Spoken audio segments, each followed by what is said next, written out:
लोग क्या कहेंगे? दोस्तों, लोगों की बातों पर ध्यान मत दो। जितने लोग हैं उतनी बातें होती रहेंगी और हम इस दुनिया में सभी को खुश नहीं कर सकते हैं। आप अपने आज में खुश रहो, अपने प्रेजेंट टाइम्स में खुश रहो। आइए इसे एक छोटी सी कहानी के माध्यम से समझते हैं। यह कहानी एक राज्य में रहने वाले एक बूढ़े व्यक्ति और उसके बेटे के बारे में है, जो जंगल की लकड़ी को बेचकर अपने जीवन का गुजारा करता था। उसका एक लोअता बेटा था। उसका बेटा सेना में जाता था और वह दोनों काफी गरीब थे। लेकिन वह जो बूढ़ा आदमी था, वह अपनी अजीब बातों और अपने सफेद घोड़े के लिए जाना जाता था। बूढ़े व्यक्ति के पास एक बहुत ही सुंदर सफेद घोड़ा था और पूरे राज्य में, आसपास के राज्यों में भी इतना सुंदर घोड़ा किसी के पास भी नहीं था, जिसके कारण राजा भी उस बूढ़े व्यक्ति से ईर्ष्या करता था। कई अमीर लोगों ने उस घोड़े को खरीदने की कोशिश की। राजा ने भी कई बार सोने के सिक्कों का दाम लगाया, लेकिन वह बूढ़ा आदमी किसी के भी लालच में नहीं आया। वह बूढ़ा व्यक्ति हर किसी से यही बात कहता था कि यह सिर्फ घोड़ा नहीं है, यह मेरे परिवार का एक सदस्य है। ये कोई संपत्ति नहीं है। मैं पैसे के लालच में आकर अपने परिवार के सदस्य को कभी नहीं बेच सकता। रात का समय हो गया था और वह बूढ़ा आदमी और उसका बेटा दोनों ने खाना खाने के बाद वह लड़का सो गया और उसके पिताजी धोंडे को सारा डाल के अपने घर के बाहर अपने बिस्तर पर सो गए। अगली सुबह जब वह बूढ़ा आदमी अस्तबल में घोड़े को लेने गया तो बूढ़े आदमी ने देखा कि घोड़ा अस्तबल में नहीं है। बूढ़े आदमी ने उस घोड़े की बहुत तलाश की, लोगों से भी पूछताछ की, लेकिन उसका घोड़ा कहीं नहीं मिला। वह बूढ़ा आदमी काफी परेशान हो गया था। उसे लगता था कि उसका घोड़ा किसी ने रात में चोरी कर लिया। कुछ समय बाद यह खबर पूरे राज्य में आग की तरह फैल गई। कई लोग वहां आ गए थे और बातें करने लगे। हमें पहले से ही पता था कि किसी दिन घोड़ा चोरी हो जाएगा। ये बूढ़ा आदमी बहुत गरीब और कमजोर है। वह ऐसे अनमोल घोड़े की रक्षा कैसे कर सकता है? उन भीड़ में से एक आदमी ने हंसते हुए कहा, घोड़े के जाने जा सदमा आप बर्दाश्त नहीं कर सकते। आपको बहुत दुख हुआ है। वह घोड़े इकलौता आपके कमाई का जरिया था। आपका इससे बुरा भाग्य और क्या हो सकता है? अगर आप घोड़े को पहले ही राजा को बेच देते तो आपको अच्छी रकम मिल जाती और आप अपना बुढ़ापा आराम से गुजारते। बूढ़े व्यक्ति ने किसी की बात पर कोई जवाब नहीं दिया। उसने बस इतना ही कहा, जो कुछ भी है सब ठीक है। सच तो सिर्फ इतना है कि घोड़ा अस्तबल में नहीं है। बाकी जो होगा देखा जाएगा। इस घटना के करीब 2 महीने के बाद रात को वह बूढ़ा आदमी अकेला अपने घर के दरवाजे पे बैठा था। तभी अचानक रात को घोड़ा वापस आ गया। घोड़े को वापस देखकर वह बूढ़ा आदमी बहुत खुश था। उसने सोचा कि घोड़ा चोरी नहीं हुआ था, वह जंगल में भाग गया था। लेकिन आश्चर्य की बात यह थी कि घोड़े के साथ उस नस्ल के 15 और घोड़े आ गए थे। फिर अगली सुबह यह खबर पूरे राज्य में जंगल की आग की तरह फैलने लगी। लोग इकट्ठा होने लगे और उस बूढ़े व्यक्ति से बोले, आप सही थे। घोड़े का जाना कोई दुर्भाग्य नहीं था। ये तो आपके लिए एक वरदान साबित हुआ है। आपके पास अभी एक नहीं 15 और घोड़े हैं। आपकी किस्मत अब बदल चुकी है। अब आप घोड़ों के व्यापारी बन सकते हैं। वह बूढ़ा आदमी शांत रहा और बोला, सच तो यह है कि घोड़े के साथ 15 और घोड़े आ गए हैं। जो कुछ भी है सब ठीक है। आगे जो होगा देखा जाएगा। उस बूढ़े व्यक्ति के बेटे ने जंगली घोड़ों को वश में करना सीखना शुरू किया। लेकिन घोड़े जंगली थे तो जल्दी वश में नहीं आ रहे थे। लेकिन सिर्फ 3 दिन के बाद लड़का जंगली घोड़े पर बैठकर घोड़े को वश में करने का प्रयास कर रहा था, पर वो घोड़े से नीचे गिर गया और उसे काफी जख्म भी लगे थे और उसके पैर की हड्डियां टूट गईं।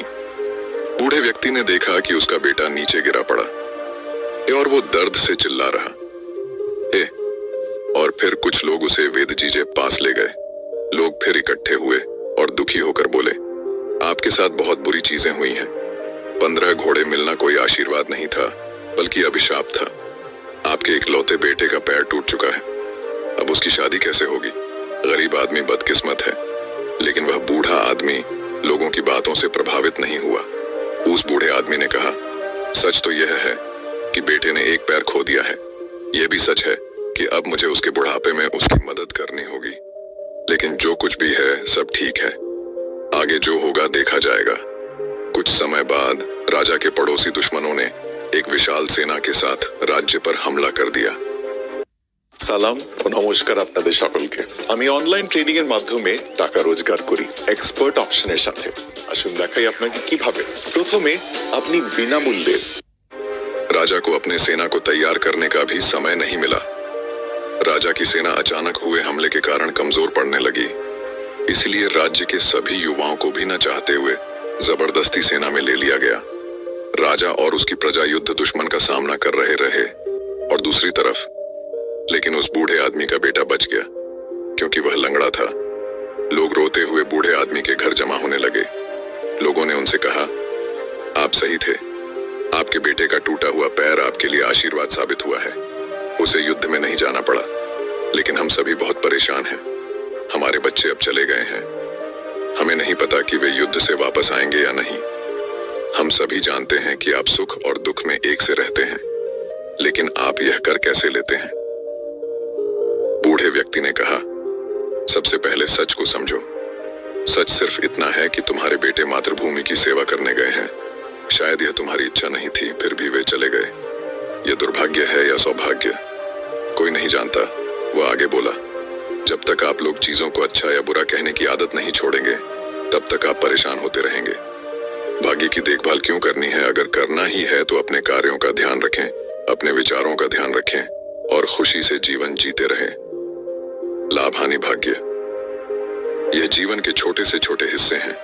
जिस तरह आप एक लाइन को पढ़कर पूरी किताब नहीं समझ सकते, उसी तरह आप एक घटना के आधार पर यह कैसे तय कर सकते हैं कि जीवन अच्छा है या बुरा, जो हमारे नियंत्रण में नहीं है। हम उसके बारे में राय बनाते हैं और अर्थहीन निर्णय देकर परेशान हो जाते हैं। जीवन की छोटी छोटी घटनाओं के बारे में निष्कर्ष निकालने के बजाय वर्तमान पल में रहे।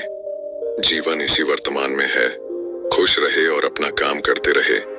आपको इस बात पर ध्यान देने की जरूरत नहीं है कि लोग क्या कहते हैं, भले ही वे आपके बारे में अच्छा या बुरा बोल रहे हों। यदि आप इस बात पर ध्यान देते हैं कि लोग क्या कहते हैं, तो आपका मन अपने आप बेचैन होने लगता है। इसलिए आपको अपने जीवन के महत्वपूर्ण कार्यों पर ध्यान देना चाहिए, जो आपको हमेशा आंतरिक खुशी देगा। बूढ़े आदमी के शब्दों ने लोगों को सोचने पर मजबूर कर दिया। शायद बूढ़ा सही था। लोगों को अपने बेटों की फिक्र तो थी ही, लेकिन अब उन्हें यह उम्मीद भी थी कि वह युद्ध जीतकर वापस जरूर आएंगे। साथ ही उन्होंने यह भी समझ लिया था कि जीवन में हर घटना एक कारण से होती है और अच्छे या बुरे फैसले समय के साथ बदल सकते हैं। सबसे जरूरी है कि वर्तमान में जीना और अपना कर्म करते रहना। और उसके बाद करीब 2 दिन बाद राजा ये युद्ध जीत गया, लेकिन उस युद्ध में काफी सैनिक और वह नौजवान घायल हो चुके थे। सब लोग उन्हें वापस देखकर बहुत खुश थे और वह बूढ़ा आदमी और उसका बेटा दोनों वर्तमान में आराम से जीने लगे। दोस्तों, इस कहानी से हमें यह सीख मिलती है कि लोगों की बातों पर ध्यान मत दो। जितने लोग हैं उतनी बातें होती रहेंगी और हम इस दुनिया में सभी को खुश नहीं कर सकते हैं। अपने आज में खुश रहो, अपने प्रेजेंट टाइम्स में खुश रहो। इसीलिए जो आपको सही लग रहा है, जिसमें आपका फायदा है, उस बात का अपने दिमाग के आधार पर सही फैसला लो। लोग आज कुछ कहते हैं तो कल कुछ और। इसीलिए हमें लोगों पर नहीं बल्कि अपने काम पर ध्यान देना है, अपनी मंजिल पर ध्यान देना है और आगे बढ़ते रहना है। अगर हम इसी तरह लोगों की बातें सुनते रहे तो हम कभी भी आगे नहीं बढ़ पाएंगे और इनकी बातों में उलझ कर रह जाएंगे। दोस्तों, आपने आज के इस वीडियो से क्या सीखा, वह मुझे आप कमेंट में बता सकते हैं। इसी के साथ में उम्मीद है कि आपको आज की वीडियो पसंद आई होगी, तो इस वीडियो को उस इंसान को शेयर करें जिससे यह कहानी सुनने की जरूरत है और उसी के ठीक बाद चैनल को सब्सक्राइब करें। तो चलिए फिर मिलते हैं ऐसी एक और नई वीडियो में एक नए मैसेज के साथ। तब तक के लिए अपना ख्याल रखिए। धन्यवाद और नमो बुद्धाय।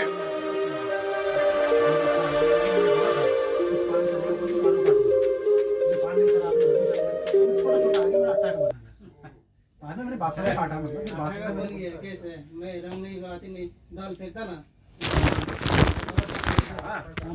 जीवन में असंभव कुछ भी नहीं है। जब जागो तब सवेरा होता है। अगर